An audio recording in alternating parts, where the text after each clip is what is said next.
How important do you think trust is in this type of It's processes? very important. Very important. One of the most important things. Because these experiences, like in some ways they're disorienting. Hi, what's your name and who are you? My name's Neil, and I'm from the US, and I run Beckley Retreats. What is that? It's a company that runs integrative health programs that uses mushrooms, psilocybin mushrooms. Can you walk me a little bit through what you actually do?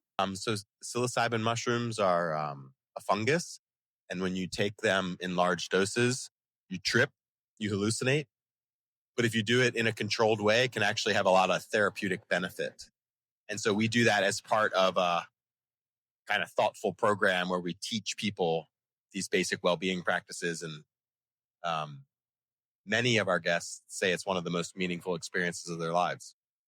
What type of people go to these retreats? Mostly successful white-collar professionals that are starting to question the path that they're on, or they want to be more present with their kids, or they want to build new habits. They are successful, but they think something's missing. What do you think would be a trigger for someone to go to one of your retreats?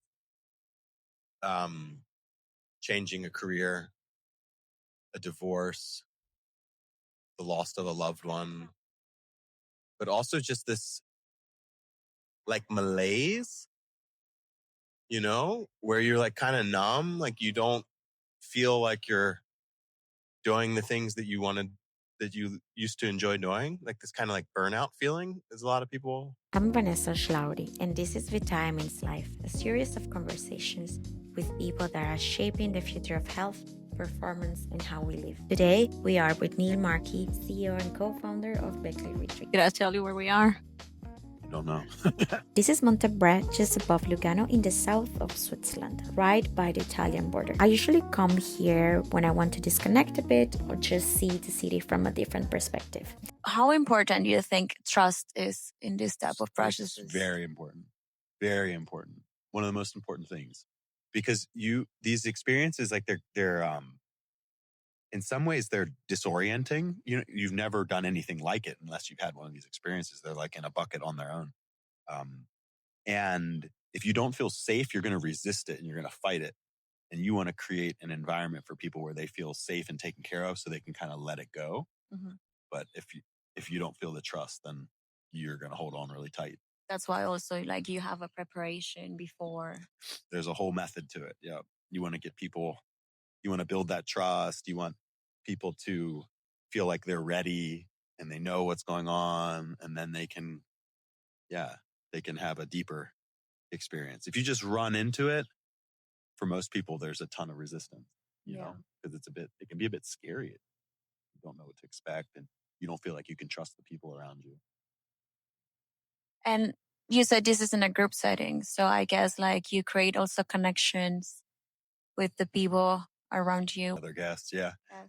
And I mean, I think that for some people, the one-on-one is like more appropriate. Mm-hmm. Generally, if people are more clinically indicated, like have really, really severe stuff, Mm-hmm. I think they're probably better to start in like a more clinical environment, like one-on-one or two therapists to one participant. But our guests are generally well. Now they all have their stuff because we're human. Yeah. And everybody's got their stuff. But yeah, I mean, we really believe in the group format because the group is therapeutic, Mm-hmm. And we're seeing this more and more in the research, but like longevity research is it's your connections with others. And the way that we've been accustomed to living is not super conducive to good, positive relationships. But this work can help open that up. And you see that in your interactions with others. And you can practice that when you're on site. And then hopefully integrate this in your normal life. Yeah, you got to go back and put it to work. Yep. But this will help. It helps people see where it brings a new awareness to things.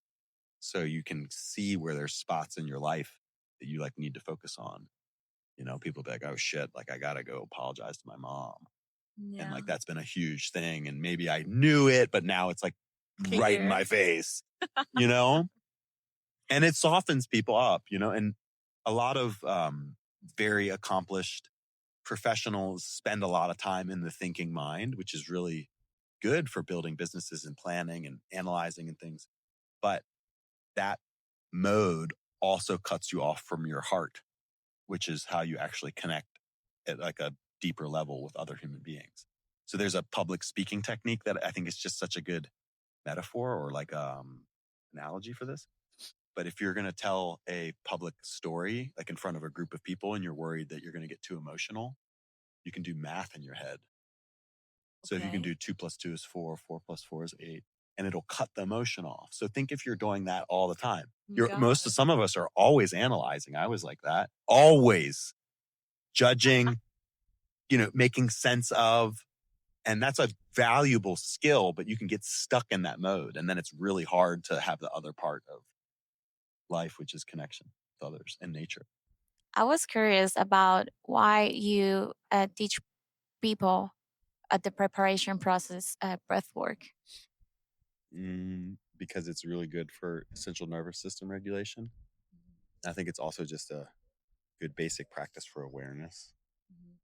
In a lot of different meditation traditions, you start with the awareness of the breath. And your breath in some ways is kind of like representative of your connection with this life, right? With the outside or the With that. inside, and both. Both. Yeah. Yeah.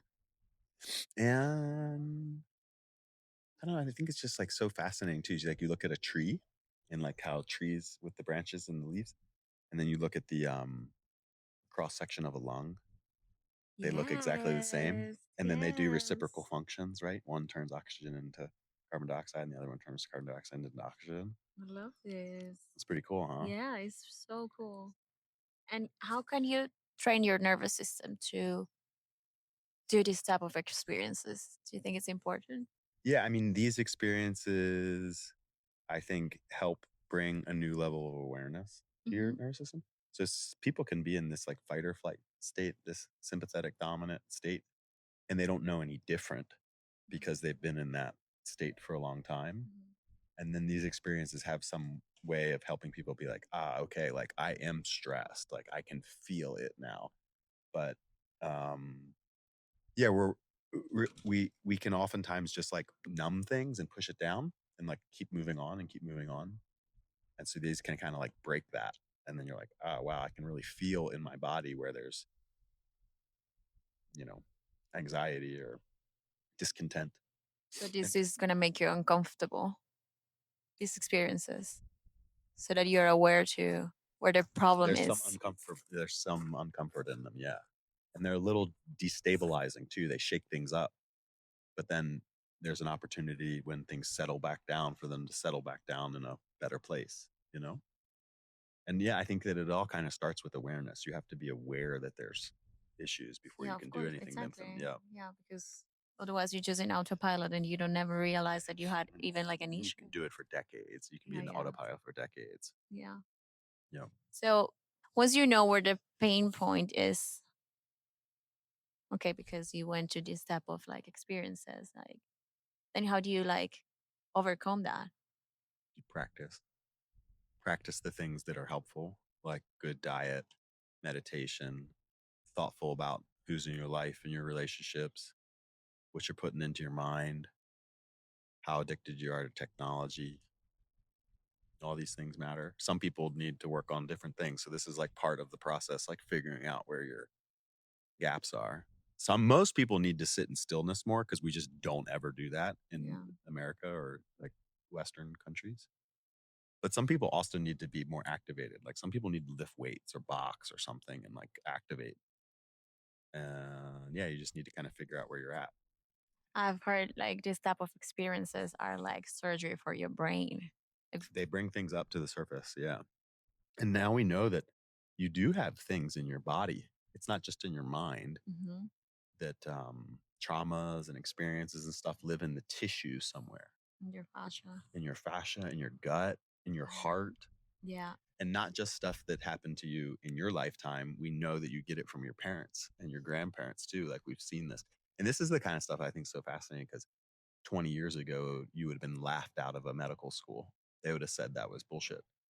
But now we know we've done enough experiments with mice and other animals to be able to see it. It's like you have that stuff in your genes. How do we break free from that? You do the work. You do the work. Yeah. Every day. You got to, yeah. A It lot of has this to stuff, be like a conscious a decision. lot of this stuff is like living differently. Yeah. You have new habits. Yeah. But it has to be like a conscious decision and like try to choose habits that you can sustain over time, you know? Yeah.